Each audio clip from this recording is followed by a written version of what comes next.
प्रणाम मित्रों। आज हम आप लोगों को 12th क्लास के 50 नंबर ऑब्जेक्टिव का हिस्ट्री का ऑब्जेक्टिव क्वेश्चन आंसर बताने जा रहे हैं। इसे ध्यान से देखिएगा और इसे समझने का याद करने की कोशिश कीजिएगा और हमारे चैनल को सब्सक्राइब जरूर करें ताकि नए नए वीडियो आते रहें। हम इसका हिस्ट्री का पूरे 400 ऑब्जेक्टिव क्वेश्चन आंसर का हल बताएंगे आप लोगों को। तो पहला क्वेश्चन देखते हैं। हड़प्पा टीले का उल्लेख सर्वप्रथम 1826 ईस्वी में किसने किया? चार्ल्स मैसन ने किया था। मोहनजोदड़ो की खोज 1922 ईस्वी में किसने की? राखलदास बनर्जी ने। सिंधु घाटी सभ्यता में हल का प्रमाण मिला कालीबंगा से। हड़प्पा सभ्यता से में प्राप्त अवतल चक्की पर टिका पुराविद ने प्रकाश डाला अनस्ट्रक मैके। सिंधु घाटी के निवासियों को किस धातु का ज्ञान नहीं था? तो लोहा का ज्ञान वहाँ के निवासियों को नहीं था। मोहनजोदड़ो किस भाषा का शब्द है? सिंधी। कालीबंगा स्थित है राजस्थान में। राय बहादुर दयाराम सहनी ने कहाँ उत्खनन करवाया? हड़प्पा में। निम्नलिखित में हिंदू देवताओं को कौन सैंधव सभ्यता का प्रमुख देवता था? शिव। सिंधु घाटी सभ्यता किसके समकालीन नहीं मानी जाती है? क्रीट की सभ्यता के समकालीन। हड़प्पा सभ्यता किस युग की सभ्यता है? कांस्य युग। हड़प्पा सभ्यता का सबसे बड़ा नगर कौन सा था? मोहनजोदड़ो। पुरातत्व के अंतर्गत निम्न में कौन एक नहीं है? साहित्य। कलकत्ता में एशियाटिक सोसाइटी की स्थापना की विलियम जोन्स ने। हड़प्पा सभ्यता का प्रशासन था नगर पालिका जैसा। पहली बार हड़प्पा को किस वर्ष उत्खनित किया गया? 1921 ईस्वी में। सिंधु सभ्यता में गोदीपारा कहाँ से मिला? लोथल से। सिंधु सभ्यता में नृत्य करती हुई लड़की की मूर्ति कहाँ से मिली? मोहनजोदड़ो से। मोहनजोदड़ो किस नदी के किनारे स्थित है? सिंधु नदी के किनारे। हड़प्पा सभ्यता भारत के किस भाग में विकसित हुई थी? पश्चिमोत्तर भाग में, अर्थात पश्चिम और उत्तर के बीच में। लोथल किस नदी के किनारे स्थित है? भोगवा नदी के किनारे। राखलदास बनर्जी को मोहनजोदड़ो के अवशेष किस वर्ष मिले? 1922 ईस्वी में। सिंधु घाटी सभ्यता में विशाल स्नागार के अवशेष कहाँ से मिले? मोहनजोदड़ो से। सिंधु घाटी सभ्यता की जुड़वा राजधानी थी हड़प्पा मोहनजोदड़ो, ये दोनों।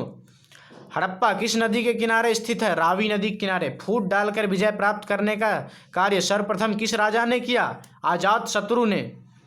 जीवक वैद्य किस वंश के काल में था? हर्यक वंश के काल में। अपने स्वयं के खर्चे पर सुदर्शन झील की मरम्मत किसने करवाई? रुद्रदमन राजा ने। पाटलिपुत्र नगर की स्थापना उदयन ने किस नदी के संगम पर की? गंगा, सोन, पुनपुन, इन तीनों नदी के संगम पर किया था।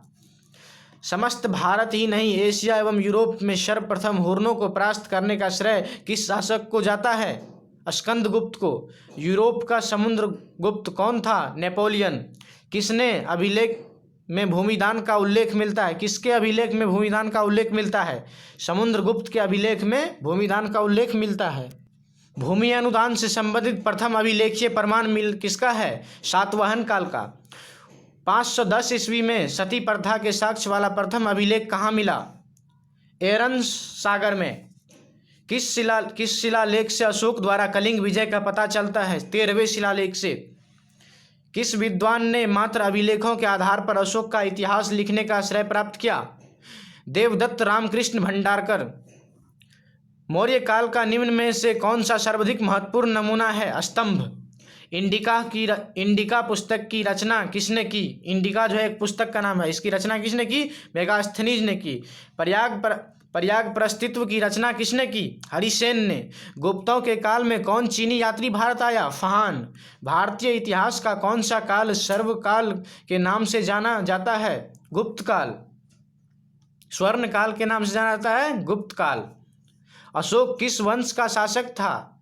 मौर्य वंश का शासक था। अशोक मौर्य वंश का शासक था। कौटिल्य की कृति क्या है? अर्थशास्त्र। मेगास्थनीज भारत में किसके दरबार में आया? चंद्रगुप्त मौर्य के दरबार में। समुद्रगुप्त की जानकारी होती है प्रयाग प्रस्तित्व से। पाटलिपुत्र की स्थापना किसने की? उदयन ने की थी। नवरत्न किस शासक के दरबार में रहते थे? चंद्रगुप्त विक्रमादित्य के दरबार में रहते थे। अभिज्ञान शकुंतलम के रचनाकार कौन है? कालिदास। प्रयाग प्रस्तित्व का संबंध किस गुप्त शासक से है? समुद्रगुप्त से। प्राचीन भारत में अभिलेखों की शुरुआत किस शासक ने की? सबसे पहले अशोक ने किया था अभिलेखों की शुरुआत। किस शासक को प्रियदर्शी कहा गया? अशोक को। मौर्य काल के टकसाल का प्रधान कौन था? लक्ष्मणाध्यक्ष। पतंजलि के महाभाष्य से किसकी जानकारी मिलती है? मौर्य काल की। धम्म महापात्रों को किसने नियुक्त किया? धम्म महापात्रों को किसने नियुक्त किया? अशोक ने। अर्थशास्त्र एवं इंडिका के किस राजवंश के बारे में जानकारी मिलती है? अर्थशास्त्र एवं इंडिका से किस राजवंश के बारे में जानकारी मिलती है? मौर्य राजवंश के बारे में जानकारी मिलती है। एलोरा में कैलाश मंदिर किस राजवंश ने निर्मित कराया? राष्ट्रकूट। 16 महाजनपदों में सबसे शक्तिशाली महाजनपद कौन सा था? मगध जो था 16 महाजनपदों में सबसे शक्तिशाली था। पुराणों की संख्या कितनी है? 18। अर्थशास्त्र के लेखक कौन है? कौटिल्य चाणक्य। वाणिज्य को सामाजिक ग्रंथों में कहा गया है गणतंत्र। जनपद शब्द का शाब्दिक अर्थ है जहां लोग अपना घर बनाते हैं। पंच चिन्ह वाले सिक्के बने होते थे चांदी और तांबे, अर्थात बी और सी इनमें से ऑप्शन होगा दोनों के। पाटलिपुत्र नगर की स्थापना की गई उदयभद्र द्वारा, अर्थात उदयइन द्वारा। तक्षशिला विश्वविद्यालय कहाँ स्थित है? पाकिस्तान में वर्तमान में। फान किसके शासन काल में भारत आया था? चंद्रगुप्त द्वितीय के काल में। भारत का नेपोलियन किस शासक को कहा जाता है? समुद्रगुप्त को। कनिष्ठ का राज्यारोहण कब हुआ था? 78 ईस्वी में। महाभारत के आदि पर्व किस अध्याय में भीष्म द्वारा 8 प्रकार के विवाहों का वर्णन किया गया है? 102वें अध्याय में। अंबालिका किसकी पत्नियां थी? विचित्रवीर की। महर्षि व्यास द्वारा उत्पन्न संतान थी? पांडव, धृतराष्ट्र, विदुर, ये तीनों थे। घटोत्कच किसका पुत्र था? भीम का पुत्र था घटोत्कच। भीम ने हिडिंबा के साथ कौन सा विवाह संपन्न किया था? गंधर्व विवाह। द्रौपदी किसकी पत्नी थी? अर्जुन, सहदेव, नकुल, ये तीनों की पत्नी थी। कर्मण्येवाधिका रास्ते माँ फलेषु कदाचन श्रीमद् भागवत गीता के किस अध्याय में वर्णित है? 2 अध्याय में।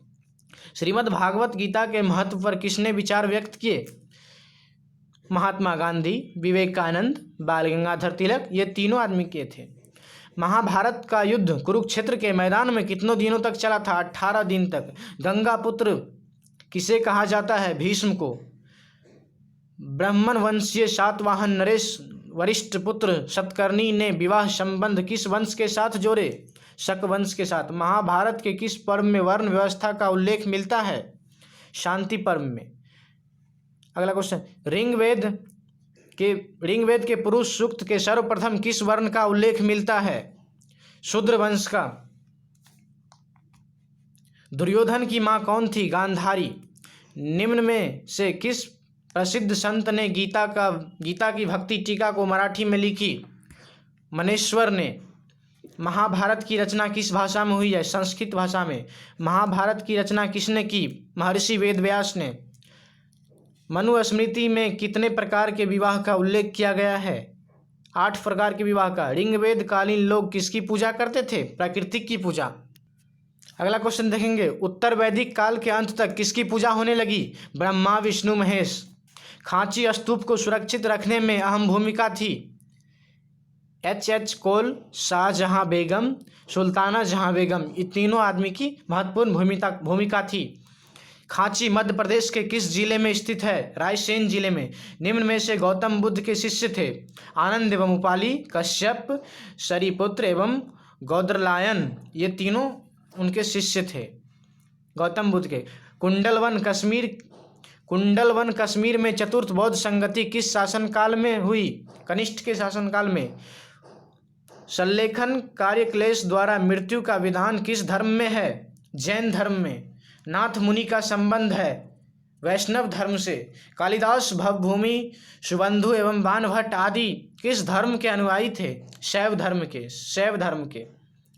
अपार सुंदर मूर्ति एवं नंदन का संबंध किस धर्म से है? शैव धर्म से। भवभूमि के मालती माधव में किस संप्रदाय का उल्लेख है? कापालिक। वानभट्ट के कदम्बरी ग्रंथ में किस संप्रदाय का उल्लेख किया गया है? पाशुपत। महात्मा बुद्ध को ज्ञान की प्राप्ति कहाँ हुई? बोध गया में। श्वेतांबर एवं दिगंबर का संबंध किस धर्म से है? जैन धर्म से है। वीर शैव लियांग आंदोलन का जनक कौन है? वीर शैव लिंगायत आंदोलन का जनक कौन है? वीर शैव लिंगायत आंदोलन का जनक कौन है?